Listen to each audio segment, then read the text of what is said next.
Welcome to this week's edition of World Crisis Radio. This is Webster Tarpley speaking from Washington, D.C. Now, the Kiev fascist clique has gone on a killing rampage in eastern Ukraine. In doing so, I gather that they have signed their own death warrant at this point, but what they've done is order certain military units under their control. There are some of the, what can we say, the regular army of Ukraine, if there is such a thing, but the principal forces engaged are the actual Sturmabteilungen, right, the outright fascist forces of right sector. And the way that they've covered this, right, the technicality they've used is they say, oh, the Geneva Accord told us to disarm the illegal armed groups, but we've legalized them. We have, in effect, incorporated them into a legal force, or the color of legality at least, which is the National Guard. So when you hear National Guard vis-a-vis this Kiev fascist cabal, National Guard means right sector, and that means the worst. Nazis, fascists, they're as bad as anything that there's ever been. So the news this morning is that this group is attacking some cities in eastern Ukraine, and they've started with Slavyansk. Now, Slavyansk is a key place because it has some militant people there, and because it's situated on that key road from Rostov-on-Don there in the southeast towards Kharkov, the second largest city of Ukraine, and it's one way that you'd have to get supplies in from Russia, although there are other ways much more directly across the border. Better yet, if you take Kharkov, you're going to want to go down that road to roll up the fascist forces there in eastern Ukraine. Some guy wrote me an email saying, I'm from Ukraine, I never met a fascist. Well, I suggest you go see Yarosh and Chanibok and the leadership of Right Sector and the leadership of the Svoboda Party, and maybe that will handle it for you. The situation this morning now is, according to Turchinov, many Russian dead, pro-Russian dead. Turchinov, the putsch president, the top fascist in the Kiev clique at the moment, an ally, of course, of Timoshenko, the gas princess, and kleptocrat. So Turchinov, many are dead. The attack started at in the middle of the night, 3 o'clock in the morning or so. Typical fascist sneak attack in this area of Slavyansk. And this is carried out in part by having these commandos rappel from helicopters, but in the process, at least 2 of the fascist helicopters have been shot down, and it may be as many as 4 fascist helicopters shot down. We're beginning to see rocket-propelled grenades and these light bazookas showing up more. What does that mean? Well, it means that they don't want to be sitting ducks. The technique is therefore that of the Nazi Einsatzgruppe, where you'd have the SS go in, and they would provide the framework, the umbrella for the operation, and then you'd have the Hilfswillige, right? The Hilfswillige, or Hebes, would be the right sector in this case. So they go in and actually do the killing. So many killed on the pro-Russian side, according to Turchinov, at least 2 helicopters shot down, and whatever happened to pilots and crews, that's anybody's guess. So that attack is coming. I think I said last week it's likely that something will happen on the 2nd of May. Well, there has been a large pro-Russian move this past week, which is the taking of the city of Lugansk, one of the 5 or 6 largest in the country, I believe, and that has been pretty much wrapped up by the pro-Russian side. The progress made by the pro-Russians was to seize about a dozen buildings, including those in Lugansk. There was an attempt by the fascists to storm the town of Mariupol down on the Black Sea coast, or Sea of Azov coast, whatever it is, and that was repelled. And this was so humiliating that the component of the Kiev fascist clique, Avakov, we know Avakov, A-V-A-K-O-V, Interior Minister. This is the guy we know as the jailbird, because he's the one who was put into prison in Rome because of his international real estate crimes and financial crimes. So I think the situation for these characters looks ominous for the Kiev characters. The other thing, the action has been extended to Odessa, and I think we don't need to pretend here, right? This is Novorossiya. It looks to me like Putin's intent is to use these methods that we've seen in Crimea to detach the entire Black Sea coast, reaching over to Odessa, which is the second port. It's a significant port. It's a large Russian city, traditionally Russian, absolutely no doubt about it. This is where we had the 1905 revolution, right? The Potemkin steps going down to the port. You've seen it, Battleship Potemkin by Eisenstein. That's Russia. So that corridor, which is more than a corridor, is going to leave Ukraine. Essentially what you're going to have is starting somewhat west of Kiev and going as far as it goes. You're going to have a landlocked Ukraine, which is centered on Lvov, essentially, on the fascist metropole of Lvov, and that will be the end of that, so that this will be a landlocked state, and it will not have any window onto the Black Sea. So that's all happening. Odessa, a big step forward, right? Bigger than Lugansk in some ways, but these are all big steps forward. In the course of the past week, we had the fascist leader Turchinov say the Ukrainian regime is helpless to maintain public order in eastern Ukraine. Well, at that point, under international law going back centuries, if there's a country that's your neighbor on your border, and they have chaos, anarchy, killing, and so forth going on, and that government is impotent to restore public order, then you have, under international law, the right to send in your forces to restore order. And that is in some ways the root of this entire responsibility to protect, which we know people like Samantha Power and Bernard Kouchner, they believe in so much, right? The R2P. Well, R2P is intervene to restore order, and I think they're going to get a dose of their own medicine. Now, in the course of the week, Putin made this very interesting remark saying, well, if they go ahead and try to hit us with sanctions, then we're going to have to look at foreign companies that are active in critical sectors of our economy, such as, for example, energy. And that means watch out, stockholders of ExxonMobil. Watch out, stockholders of Chevron. That means you. And if you allow Obama and this crew to push ahead with these idiotic sanctions, then you will get a haircut. You will be left holding the bag. We'll be back in a minute on World Crisis Radio.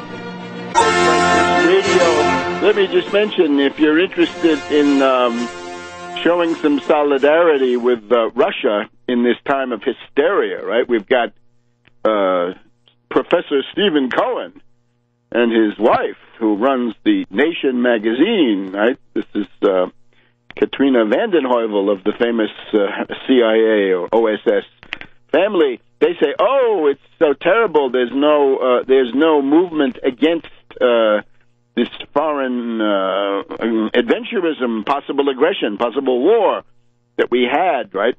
People were demonstrating against the Iraq War and so forth. Well, the voice of Russia, right? Voice of Russia, somewhat, I think, significantly better line than RT. In other words, not so fawning for Snowden and Ron Paul and Assange and these people, right? More like the voice of Russia rather than RT. Who knows what that means?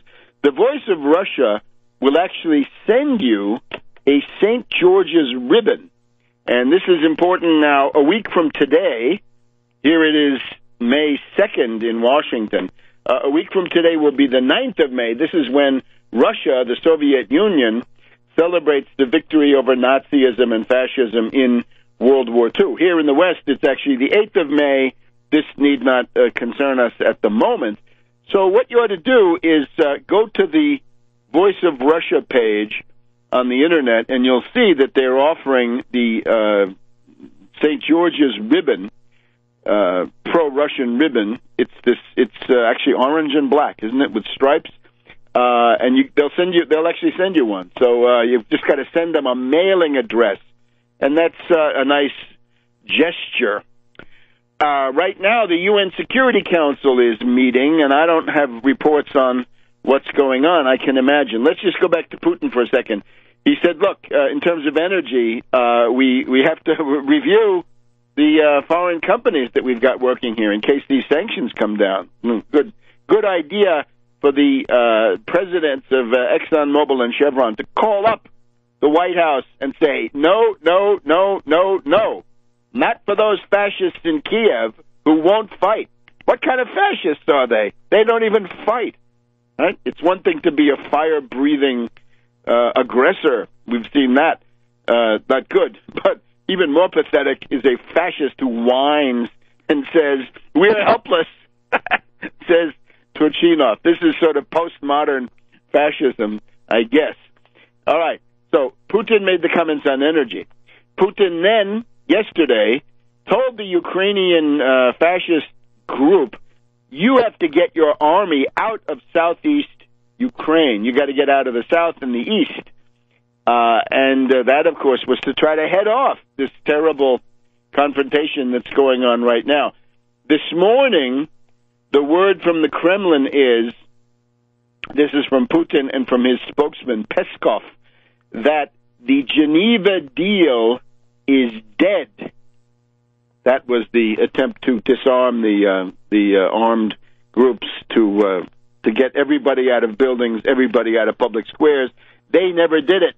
And the Ukraine regime is still claiming that they are scrupulously respecting the Geneva deal. So the current attack was preceded, I think we mentioned, by the fall of Avakov, the jailbird, and he has now been replaced by the head of the SBU, the equivalent of the CIA, or BND, or DGSE, one of these.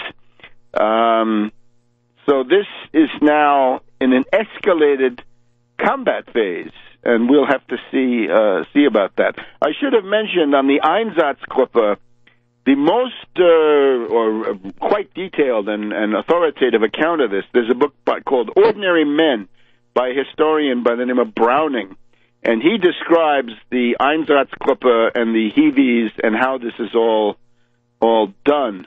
The IMF has extended a helping hand to the fascist clique, although, watch out, it comes with conditionalities, right? And the conditionalities are, of course, genocidal austerity against the Ukrainian people. It's one of the big things that's destroying this puppet regime. We saw Madame Lagarde, alias Lagarde.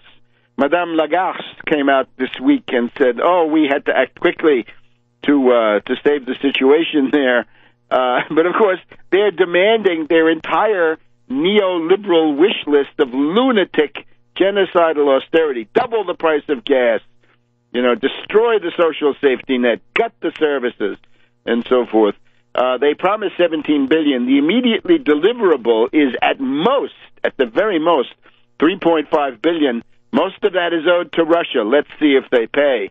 That problem of paying for the natural gas underlines again the folly of attempting to have an independent Ukraine. It cannot be economically viable, and it therefore fails to meet the test that Rosa Luxemburg set up. Can this state, this entity, right, the Staatsgebilde, can it exist on its own?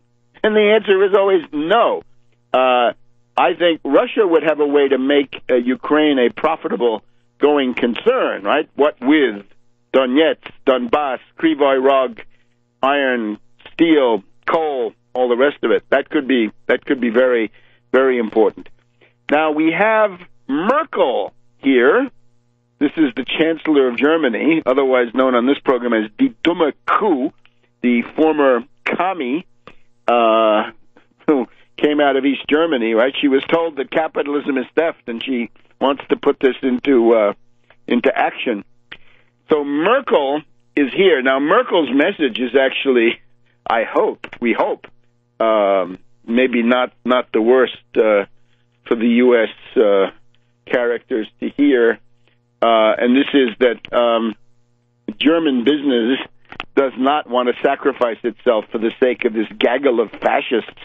He doesn't. Chanibok and Jarosz are not a good reason to destroy your company among German business leaders. So the ones that are on record now saying no to further sanctions, we have Siemens, and Siemens is prominent because the chief executive of Siemens, Joe Kaeser, visited Putin at his dacha and got his picture taken. We also have Gerhard Schröder, former SPD chancellor, who had his birthday also celebrated in St. Petersburg with Putin. But Siemens, BASF chemicals, right? Volkswagen automobiles, Adidas sports shoes and so forth, Deutsche Bank derivatives, Daimler-Benz, the Mercedes-Benz company, and on and on. I think also Henkel. They make soap powders, things like this. I think these are all companies that have basically told Merkel, die dumme Kuh, to back off and, let's not hear too much about Ukraine, right? Let those fascists take care of their own, let them fight their own battle. Good maxim. Back in a minute. The story of the OSCE monitors, right? OSCE, the Organization for Security Cooperation in Europe. It's the old Helsinki treaty from 1975 with slightly different membership. A group of these characters traveling in OSCE vehicles was rounded up by Ponomaryov, Vyacheslav Ponomaryov. Ponomaryov there in Slavyansk captured them. So who do we have? 5 Ukrainian military and or SBU, that is Ukrainian CIA types. Let's see, 4 German officers, including a colonel, ein Oberst, Schneider.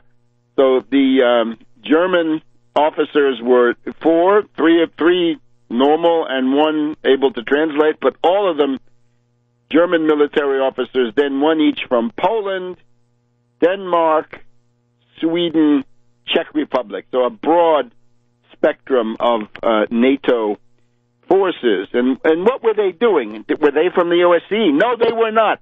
And you can look at my Twitter feed to see all the ins and outs. I've sent out the tweet from the OSCE where they say, no, these are not our people. It's not us. These are military.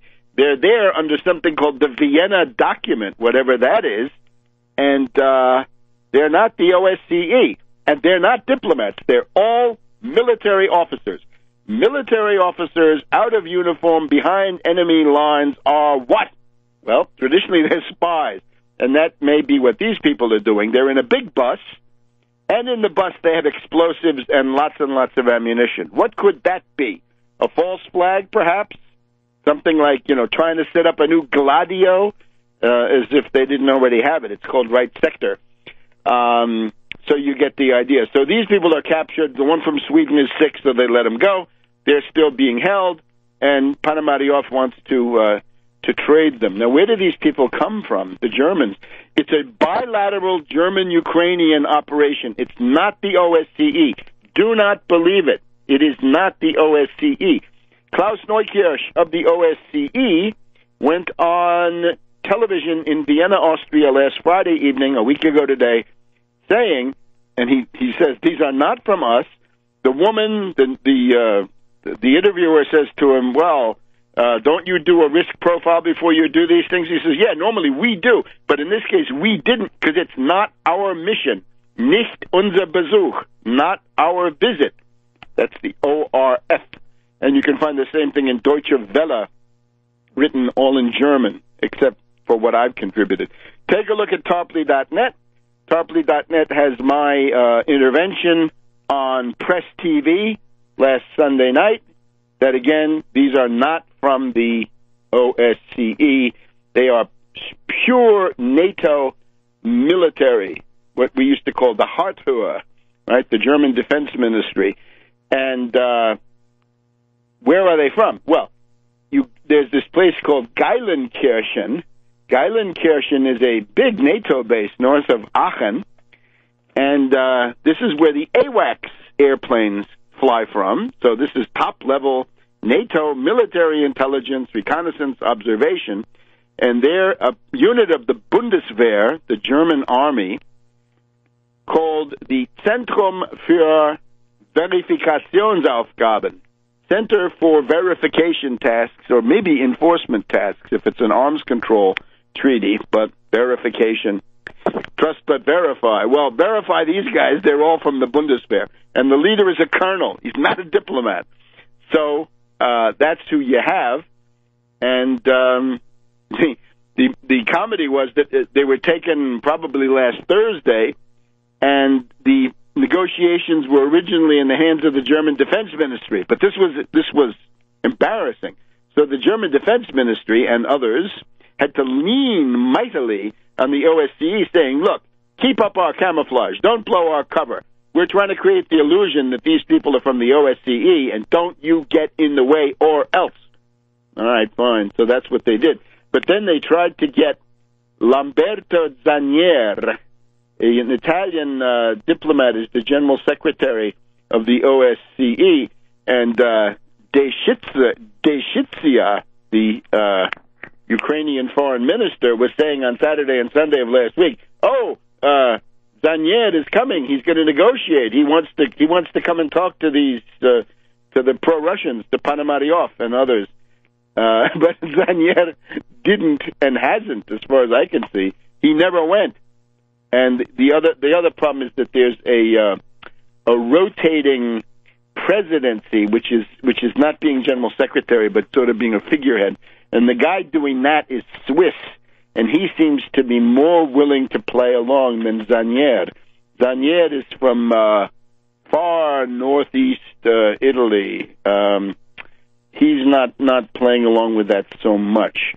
The Russian Foreign Ministry says, look, if you're going to do the Vienna documents, you've got to do notification, and you did not. And you would have to notify Ponomaryov and company, as well as the People's Republic of Donetsk in Donetsk, since that's the one that calls itself a government. But you didn't do that, did you? So those guys are being held. So let's not waste any tears about them. We hope that a prisoner exchange can be arranged because, of course, the Kiev fascist clique had kidnapped, arrested a number of mass popular leaders in those eastern cities that really ought to be given their freedom, and then you could have an exchange, and that would work fine. So that and you can see what is the goal of this. We just went through all of those German companies that don't want to hear about sanctions. No more sanctions. Nix sanctions nix Sanktionen, they say.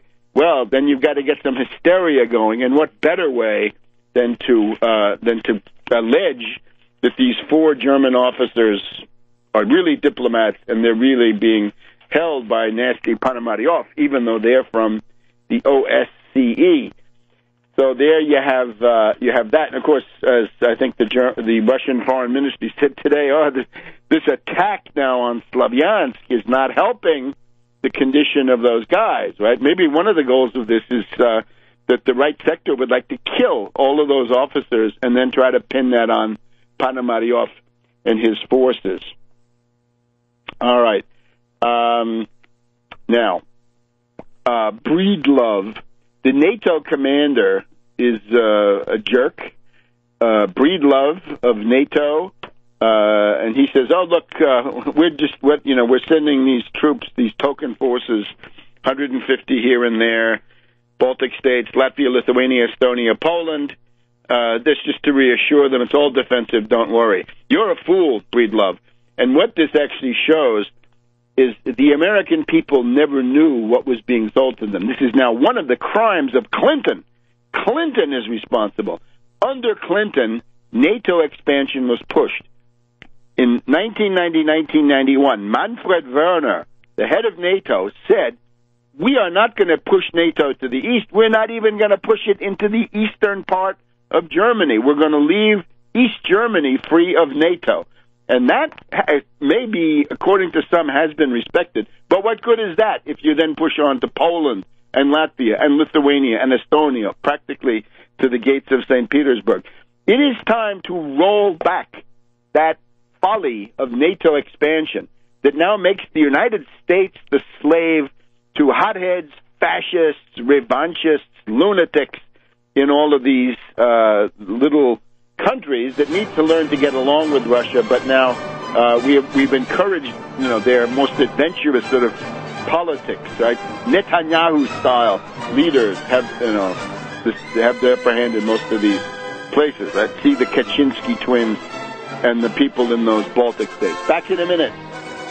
Welcome back to World Crisis Radio. Webster Tarpley here in Washington, D.C. It's May 2nd.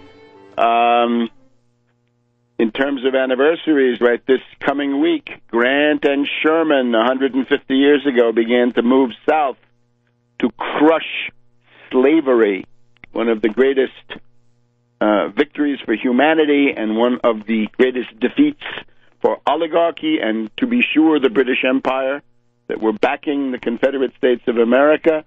So there may be some reenactments at the Wilderness and Spotsylvania, and all of that is coming up now. North Anna, Cold Harbor, Petersburg, from now, May, June, July, the Petersburg siege then begins, and similarly, Sherman begins to proceed down Dalton and Resaca and Ezra Church, Peachtree Creek, a whole series of flanking maneuvers, right, which were one of the main studies of von Moltke the Elder. So we'll be following all that as time permits. Breedlove, we should sack this Breedlove and get busy rolling back this folly of NATO expansion, which has essentially mortgaged now the future of the United States to a bunch of adventurers like Yarosh and Chanibok. This is intolerable. Okay. In terms of the greater world historical significance, right? Here we have an interesting article. Christopher R. Hill, former U.S. Secretary of State for East Asia, has been ambassador to Iraq, South Korea, Macedonia, Poland, Kosovo, Dayton Peace Accords, North Korea, all the rest of it. So, fairly significant State Department figure. On a website called Project Syndicate, which is opinion pieces, op-eds, his article of April 21st, The End of the New World Order. The End of the New World Order. I'm sure Ron Paul is disappointed because Ron Paul was supporting globalization worldwide free trade and a worldwide currency. But for Christopher Hill now, it's the end of the New World Order. He writes, Russia's annexation of Crimea and intimidation of Ukraine appear to mean the end of a 25-year period whose hallmark was an effort to bring Russia into greater alignment with Euro-Atlantic goals and traditions. Now the question is, what comes next? The challenge is not so much Ukraine. Ukraine will continue to lurch from one crisis to the next, as it has for this time, 23 years. More, it's a problem of Russia and regression, recidivism, and revanchism. Well, the three R's of Christopher Hill. What he's complaining about is the globalized system, right? The neoliberal absolute primacy and even sacred quality of predatory, parasitical speculation.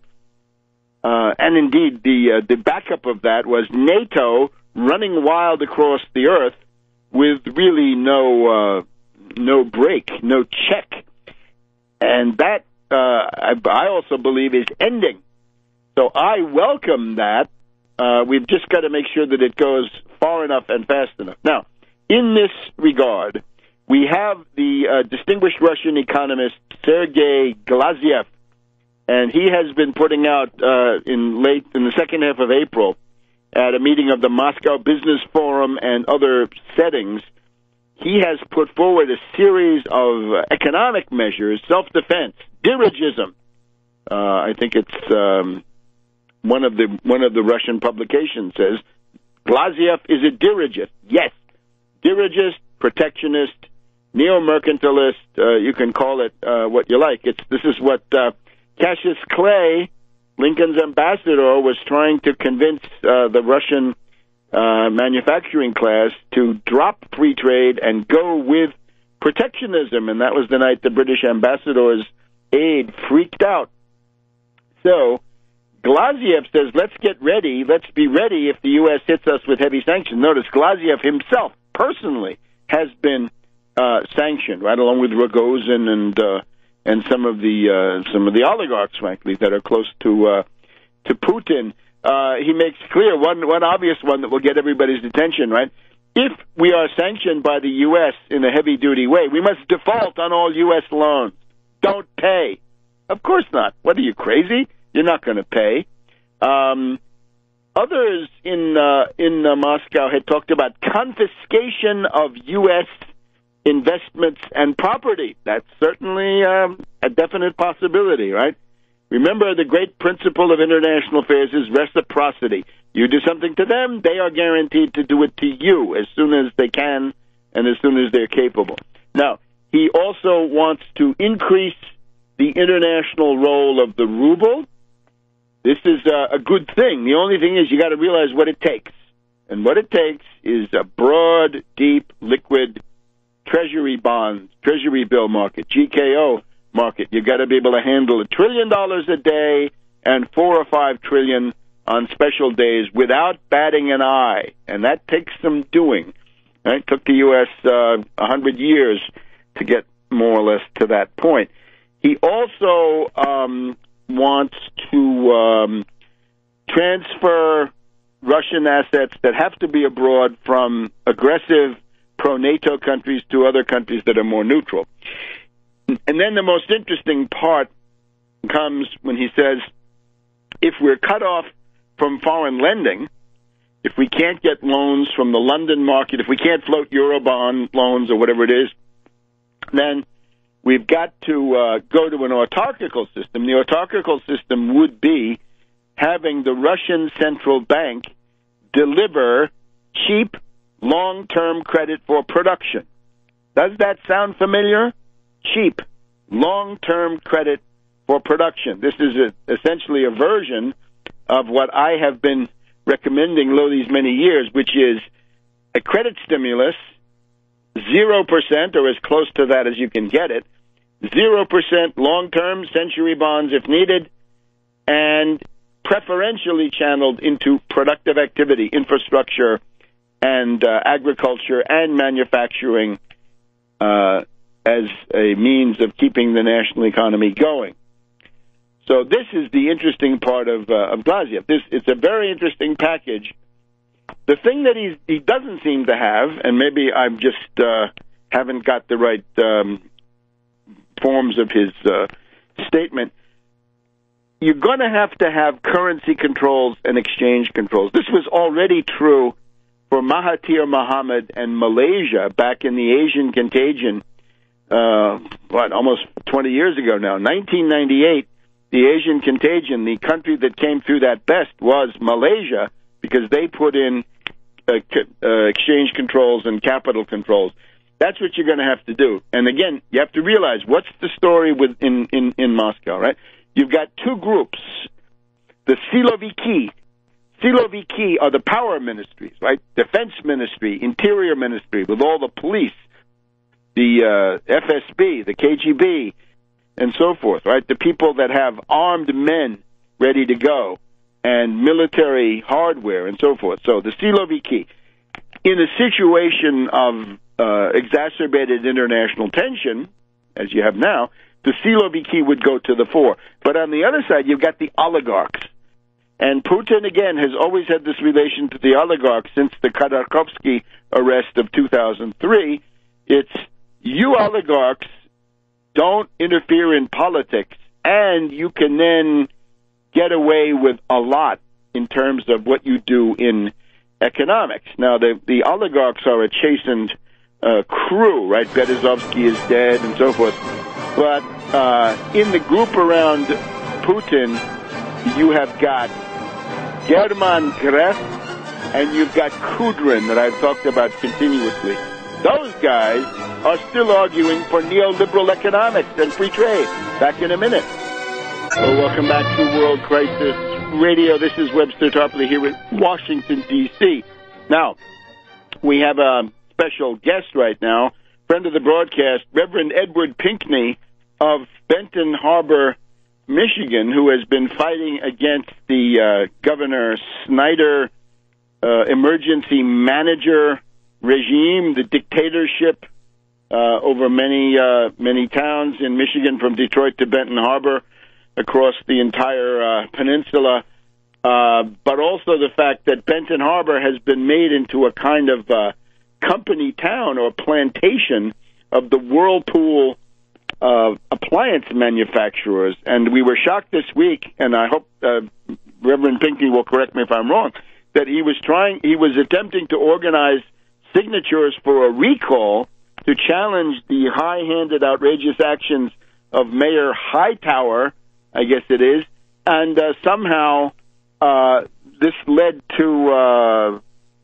Reverend Pinckney being arrested and even for a time confined at home. So, Reverend Pinckney, is that correct? Is that the situation?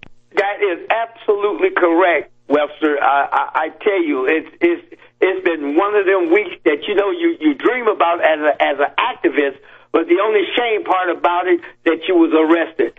Hey, let me tell you how this thing unfolded. Sure. On April the 24th, which was my wife's birthday, Dorothy, I'm taking her out for an early dinner, and I'm going up to Kalamazoo, which is about 30 minutes away. But before I can get to Kalamazoo, my phone is jumping off the hook. They're telling me that the sheriff department with the SWAT team had blocked off the streets and surrounded my home. They say it was at least 30 to 40 deputy or law enforcement agents at my house. They was all over the place. Nobody can get in the city on the street, and nobody could get out of the street. If you was in the house, they told everybody to stay in their homes, do not come out. And here I am wondering what is going on. So, you know me, I finished my dinner, and I called my attorney and had him call this corrupt prosecutor, Michael Sepik. And according to them, Michael Sepik had put out a warrant for my arrest, claiming election fraud, claiming that I have crossed out some dates on the petition and put in a new date, and 5 felonies and 6 misdemeanor charges. And he said, their exact words, my attorney said, well, he's going to turn himself in Monday morning. They said, absolutely not. We want him right now, and we're going to get him. We don't care where yet, we're going to find him. Listen to this. All day and whole day Thursday night up until Friday morning, they was going all over the city of Benton Harbor with the SWAT team and law enforcement looking for me in my car. You would not believe the people was calling and saying, what is going on? You know, they said, don't come home, whatever you do, because look like they want to kill you. And I tell you, Webster, this has been one of them weeks. And then the bad part, when I turned myself in the next morning, they said bond for $30,000. And they said that they wanted it now. Then they put me on tether, and then they said I could not use the computer for any reason. So you know what? This is one of those situations, Webster, that I must confess that, you know, I don't put anything past law enforcement anymore. Now these are the local police controlled by Mayor Hightower, right? Right. Matter of fact, he made a threat that he's going to use all his resources, which is Whirlpool Corporation, Lakeland Hospital, Michael Seppick, the prosecutor, and the Sheriff Bailey. So those are all his people because they're under the influence of Whirlpool. So he said he's going to use every last one of them, and he's going to make sure that they get me. It's outrageous. It's Absolutely, unbelievable. Webster. Who would believe it? And let me just, I'm thinking, you know, a lot of hot air has been devoted to many story, and even in the past week. But this seems to be a critically important case. Have you gotten any publicity about this, or the? Well, you know, the word is spreading like wildfire. It's going from state to state. You know, matter of fact, I got a call from Japan on yesterday, and a guy was wanting to know what is going on down there in Benton Harbor. And I said, well, you really just don't want to know, because what's happening here might be happening up in Japan sooner or later. So that's what that added up to, you know. So we just taking it one step at a time, trying to do what we need to do and stay focused and make sure that we're on top of our program. All right, but right now you're at home, but you're in the house home, arrest. confined to the house. And you can't use the computer, but the phone. On a GPS. The phone you can use. I can use the phone. And you have a device that they have put on you? Absolutely, around my ankle. Oh. And believe if whatever room I go in, if I go use the bathroom, they know which room I'm in. Outrageous. Yeah, and you know, and who would believe it? That's the part. Who would believe it? You know, nobody would believe this.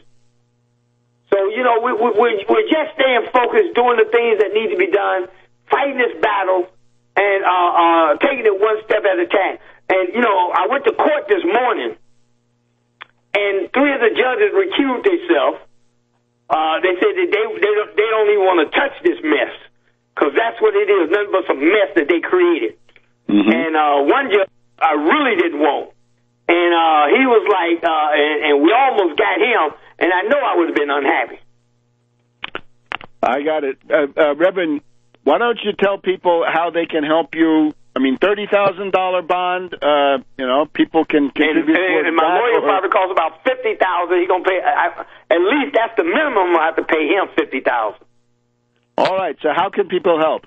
Well, first of all, you can go to bhbanco.org to my website and donate. That's bhbanco.org, Banco, and you can donate on that website, or you can mail me a check to Banco, BANCO, 1940 Union, Benton Harbor, Michigan, 49022. That's Banco, 1940 Union Avenue, Benton Harbor, Michigan, 49022. We really need the funds. In order to fight this this battle, we got to have the resources. If we don't have the resources, we're just spinning our wheels. Sure thing, and I would also urge any media that hear this, and I know some do because it is widely heard. Get Reverend Pinckney, right? You can contact me, Tarpley, through tarpley.net website, to the contact feature there, and I'll put you in touch with Reverend Pinckney. Reverend, is there anything also in terms of Snyder's attempt to get reelected in November? Say that again. Snyder is trying to get reelected in November. Do you have anything going in that regard? Well, here's what we're doing now. We're getting ourselves organized, and we're trying to get things together so we can fight this battle against him to make sure that he does not get reelected. Yes, so of course. We're doing the things that need to be done. We're mobilizing, we're organizing, we're getting things together, and we're moving forward. Just because I'm on house arrest does not stop me from mobilizing. Good for you. That's the spirit, Reverend. Absolutely. And listen to this. If people want to call me, they can call me at 269-925-0001. That's 269-925-0001. All right, Reverend. Listen, you hang in there. Let's get you on again next week for a progress report. And in the meantime, I urge all people of goodwill to support Reverend Pinckney. Right. I'm looking forward to being on next week. Okay. Bye-bye, Reverend. Don't let them get you down. I know they won't. Back in a minute on World Crisis Radio. Back to World Crisis Radio. That's Reverend Edward Pinckney in Benton Harbor, Michigan, and that's a wild story. I wonder where all the great libertarians are on a story like that. You try to work within the system with petitions and majority votes, and 5 felonies, 6 misdemeanors, $30,000 bail. So remember, Reverend Edward Pinckney, 1940 Union, Benton Harbor, Michigan, 49022, and it's payable, I guess, to him or to B.H. Banco, B-A-N-C-O. This is an organization of African American ministers and others, and they've been absolutely critical in fighting the fascist Governor Snyder and his emergency manager law, which I like to call the Little Hitler law, because it sets up a little Hitler in every one of these cities. So, continuing though with the theme that we were in, right? We had, in terms of the Russian policy apparatus, right? We're broadly sympathetic, absolutely sympathetic to the goals of Putin, but we're not going to be following every twist and turn of the propaganda, because this makes no sense, right? Russia can speak for itself. But what we're interested in here is indeed this question of getting out of the globalized universe. That is to say, the 25 years of unilateral, unipolar U.S. domination, which has somehow been more extreme, right? When we had Spain from about 1525 or so until the late 1650s, Spain dominated the world, fine. And it absorbed Portugal, and that meant it really did dominate much of the world. But still, there was always resistance. The Dutch provinces, the United Provinces resisted. The English resisted with defeating the Spanish Armada, and the Ottoman Empire, and even France at different times in there resisted. So there was no unchallenged, unquestioned world domination. Then the French, in their brief time of domination, say from about 1655 or 1660 until the Treaty of Utrecht in 1715 or so, they were always dealing with William of Orange, the Dutch, the English, this coalition that William of Orange had assembled. Then the entire time from Utrecht until Trafalgar, the British tended to dominate, but the French were still quite strong. Other powers were there. The British were not strong enough to defeat the American Revolution, thanks to help from Holland and and Russia, Catherine the Great, and others. There is a phase from about 1815 to 1870 where the British come close to a unipolar world, but even there, they've still got to deal with Metternich, the Holy Alliance. You have Russia, you have the Austrian Empire, you have Prussia, you have the United States. There's still a challenge going on. What we've seen in the past 25 years is maybe we have to try to measure this, but it may be one of the most one-sided situations we've ever had. It's a commentary on the oligarchs of the nomenclatura who broke up Russia, broke up the Soviet Union when that was not necessary. That really was a tragedy. The people who did that with the nomenclatura, and the nomenclatura is exactly who we find in the form of German Greff and Kudrin and others. So Glazyev is absolutely on the right track.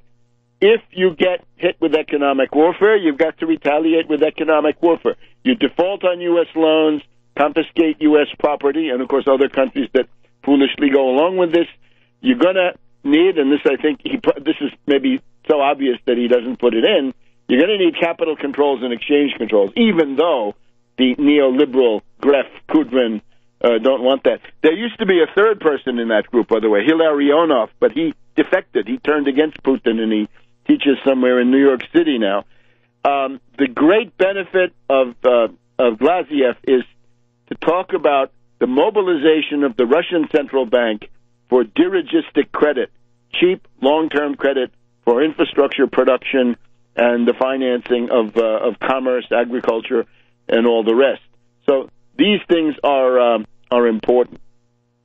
At the same time, you don't need to endorse any publication that publishes an account of this, right? You don't need to give your heart away quite so readily. But now, of course, another thing that it means, right, in terms of Christopher Hill, Fukuyama, right, the end of history, that's junk. That's now finished, right? The end of history of Francis Fukuyama, he had a nice 20-year run with that stuff. That's all over with.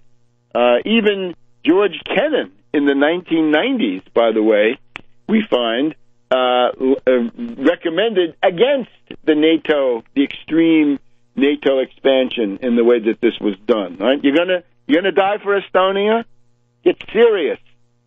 There's got to be a mutuality of interest, and we can thank Clinton, and we can express our views to Hillary Clinton about this, right? Because this is really, I guess, along with welfare reform, one of the worst things.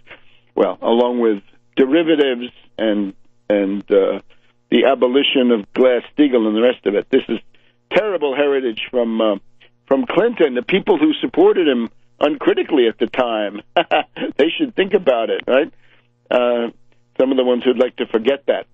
All right, now, neocons are always attacking. They're always trying to stir up turbulence and conflict. Charles Krauthammer today is attacking Obama's foreign policy.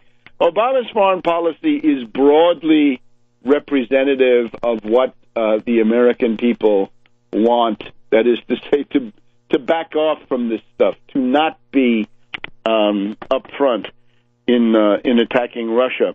We've also got today Buck McKeon, Congressman Buck McKeon of California from the House Armed Services Committee.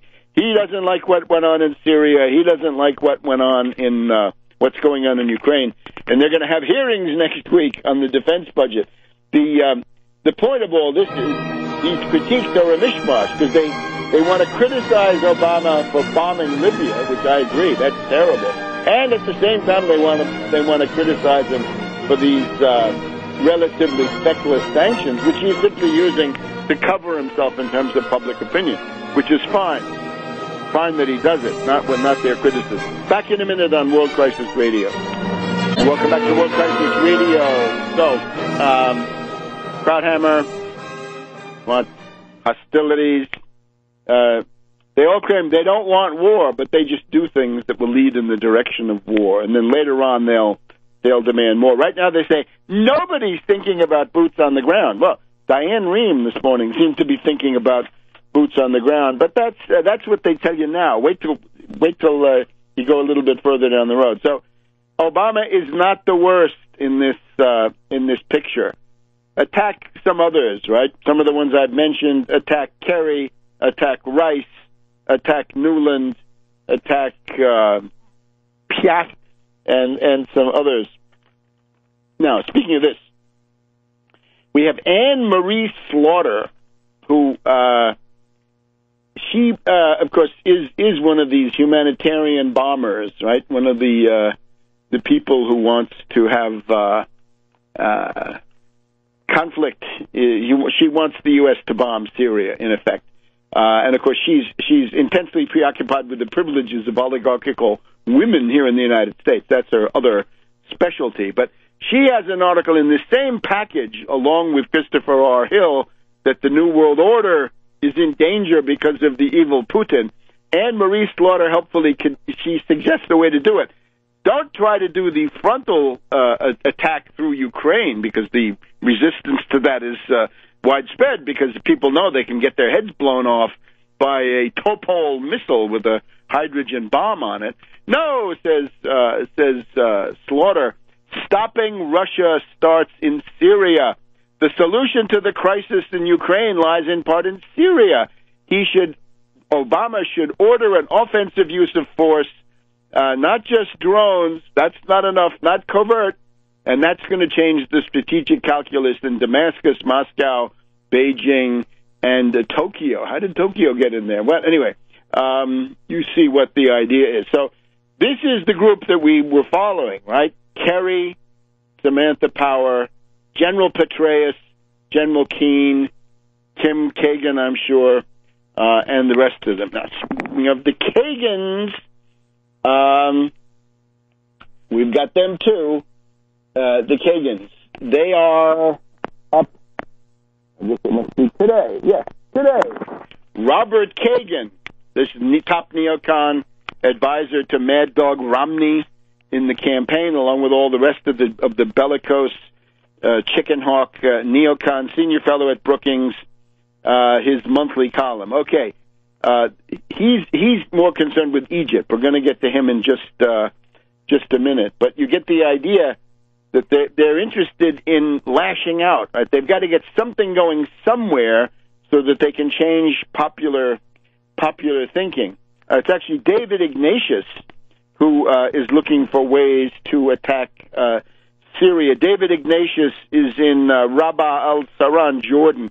Remember, the general rule is that the Saudi money, Saudi weapons, Saudi trained fighters come in through Jordan into Syria, and the Qatar-backed crazies, more extreme, Nusra, Al-Qaeda, and the rest of them, they go in through NATO partner Turkey.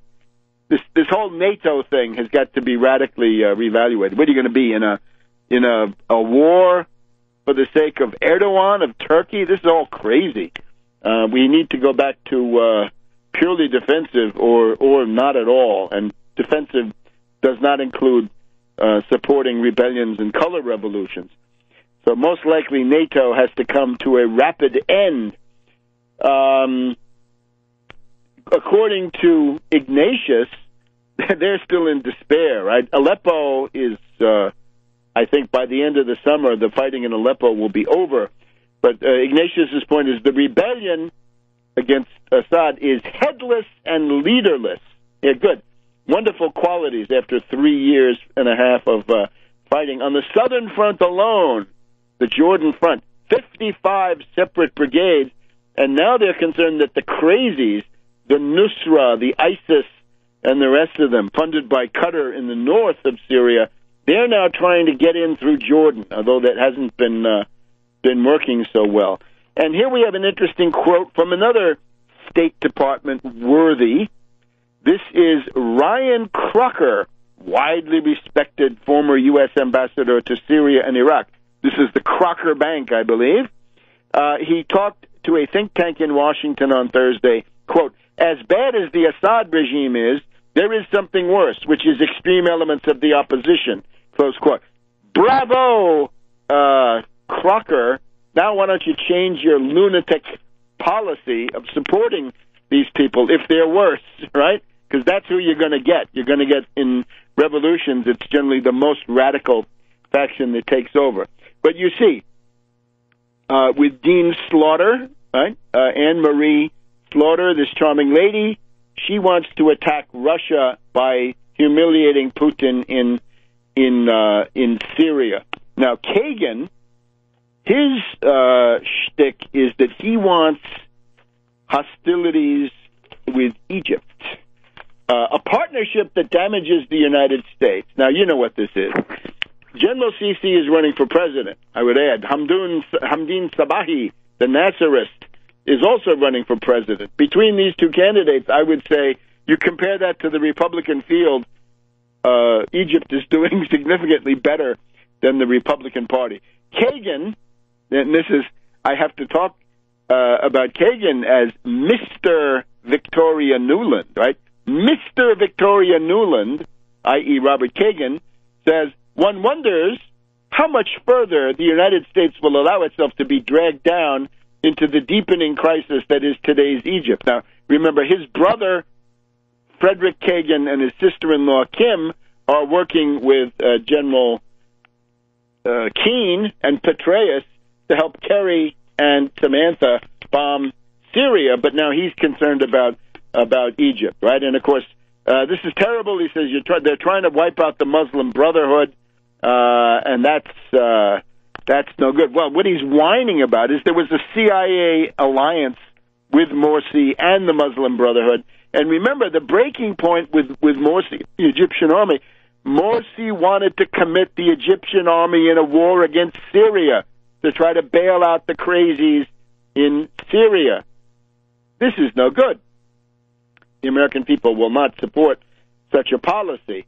But you see the extreme tension of these neocon and other warmongers, right? We've got more and more of a convergence of the responsibility to protect humanitarian bombers with the out-and-out neocons. So we want to reject all of this. Now they say, oh, but the 680 sentenced and the 500 last week. First of all, most of those people are at large. Many of them are not in the prisons, and I doubt very much that many of those sentences will be carried out. There is this guy, Mohammed Badi, who is the head of the Muslim Brotherhood, who was trying to overthrow the government. Now, you got to be realistic here. Let's look at Egypt under the Egyptian army. Let's compare that to Libya, where you had absolute anarchy and the breakdown of civilization. Let's compare that to Iraq, where you can see an election, yeah, but punctuated by bombs. And let's look back at Algeria. You could probably argue that for somebody like Sisi and the Egyptian generals, it's either do what you're doing and let the human rights hypocrites in the West squeal, or if you don't, you're going to get Algeria 1995 with several 100,000 dead, entire villages wiped out. So what are you going to do? Civilization must be defended. Civilization must survive. Anarchy is not an acceptable program. He banned April 6th. Yeah, April 6th is what? It's Autor. It's a branch of the National Endowment for Democracy, right? It's essentially the CIA. So let's get serious on that one, too. Back in a minute on World Crisis Radio. Welcome back to World Crisis Radio. Now, we got to try to cover some interesting historical terrain here. But first, I'm for the abolition of the death penalty. The death penalty is cruel and unusual punishment, and this horrendous, this piece of monstrous, appalling barbarism this week just reminds us. I'm wondering, where are all the libertarians? Where are the people who are they're so supportive of Cloven Bundy, but this person who was put through unspeakable torture, again, appalling barbarism. The libertarians are silent, underlining what hypocrites they are. The other one that I wanted to mention just in passing, hope to say more about it, the Rats Cabal. We got the Rats Cabal doing a lot at the Supreme Court. Robert Alito, Thomas and Scalia. the question on the affirmative action and the referendum in Michigan, I think what that points to is, apart from the merits, the race-based formula is politically untenable, and it may have merit or it may not, but it will not pass. It's losing more and more politically. So I would say to people, you can do the same job for the black community and other minorities, and you can do something important for the poor white population by switching over to socioeconomic or class-based criteria. And this would then be politically viable because this would have broad support. In other words, instead of a race-based system, which is cynically used to divide, the class-based system would, by its very nature, unite mass forces in order to force an expansion of opportunity rather than simply the division of a shrinking or existing pie. The leader in this kind of research, and I'm not endorsing, I'm just saying you want to read up, is the Century Fund, the Century Foundation. I'm sorry. It used to be the 20th Century Fund. They employed W.S. Wojtyński that we've talked about on the program. It's not Wojtyński anymore, but it's a guy called Richard Kahlenberg, Kahlenberg. And what he says is if you do a fairly robust and vigorous approach based on socioeconomic class-based, you can do a better job for the minorities than you could do with a purely race-based.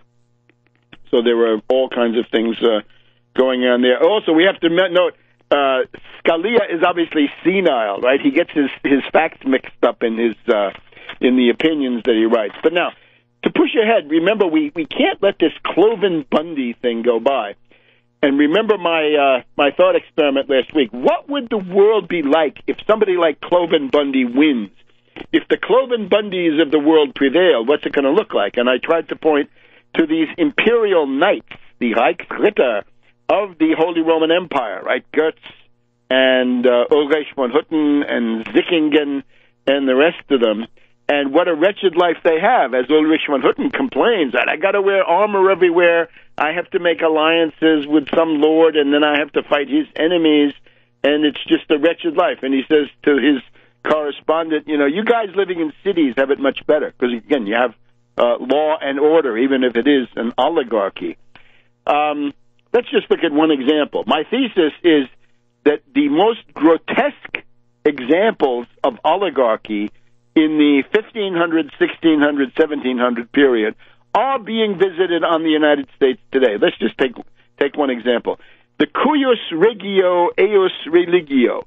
The Lord tells you what your religion is going to be. The count, the duke, the marquis, whoever it is, whoever you're living under will tell you what your religion is going to be. Now, this comes out of the war of the Schmalkaldic League in Germany, right after Luther in the Reformation, Protestants versus Catholics, you know the drill. So the Peace of Augsburg, 1555, says, cuius regio eius religio, whose region, his religion. And that means the local lord dictates what the peasants are going to pray to. Now, does that sound familiar? You know what that is? That's Hobby Lobby. Hobby Lobby says, I'm the wealthy oligarch who owns Hobby Lobby. I get to dictate the religious scruples, in effect, of my employees, right? You work for me, you're going to get my health plan, then I have the right to dictate that you get no vaccine because I have scruples. Organ transplants, right? I have worries about that. Blood transfusions, life support, right? That may be a denial of God's will, and on and on. So every crackpot religious doctrine can be imposed on you. Cuius regio eius religio, now Hobby Lobby. And watch out for the Rats Cabal. They're coming after you. Now, remember, the cuius regio was considered a German liberty. That meant liberty. And remember that liberty in those days, up until the dawn of the modern era, not so many centuries ago, liberty meant special privilege, and it meant special privilege for oligarchs. So that's what the Hobby Lobby comes down to. But now let's look at an even more extreme case, right? We talked about the Holy Roman Empire. That came to an end in 1805. It was huge, and then it was gone. Napoleon finished it off. Let's look at Poland. Poland is interesting because we're talking about Cloven Bundy and his anti-government point of view, and we have to remember that this critical part of Western Ukraine, where the fascists are running wild in Lvov, that was part of Poland, right, until, the late 1700s. Now, this question of the Republic of Poland, right, before the partitions, Poland was wiped off the map about 1795 and didn't come back again until right after World War I, the Treaty of Versailles. So what did this place look like? It is the place where the landed aristocracy, guys like Cloven, landed aristocracy, latifundists, big landowners, they win out over all the other groups. And in Europe you can distinguish the French and the German kingdoms, but Scandinavia, France in particular, absolutism, right? Louis XIV, I am the state, very strongly centralized dictatorship of the king, if you like. Then there's the English system. The Dutch have something similar, mixed form, which is parliament and oligarchy, business-oriented, and so forth. But both of these are capable of action.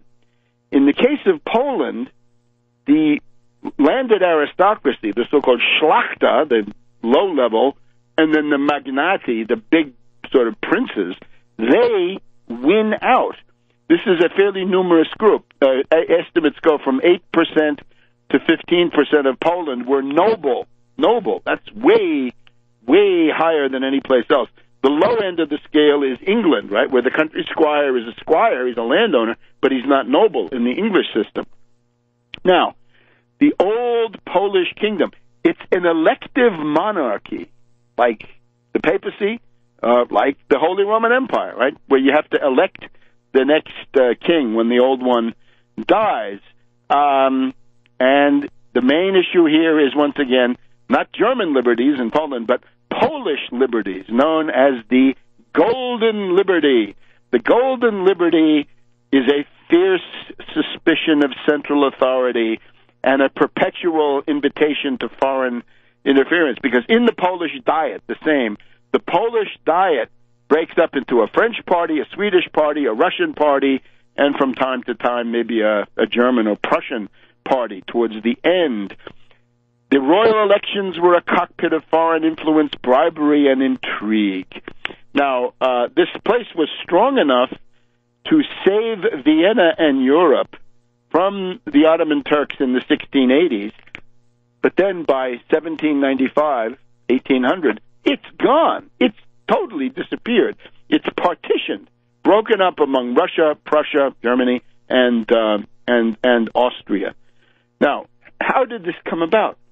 Well, there's one big thing. The liberum veto. The liberum veto meant that when the Polish aristocracy, or better yet, their representatives, met for their assembly, one vote could block everything. No matter how many were for it, it could be 99.99999%. As long as there was one of them saying, no, I don't allow it, the thing was blocked. It was blocked. Does that sound familiar? That sounds like the filibuster. That sounds like what goes on in the U.S. Senate. Any oligarch in the Senate gets to block it. And, of course, in an extreme case, they could explode the Diet. Exploding the Diet meant that everybody has to go home, come back next year, and all the work that they'd done in a session lasting weeks or months was immediately wiped out.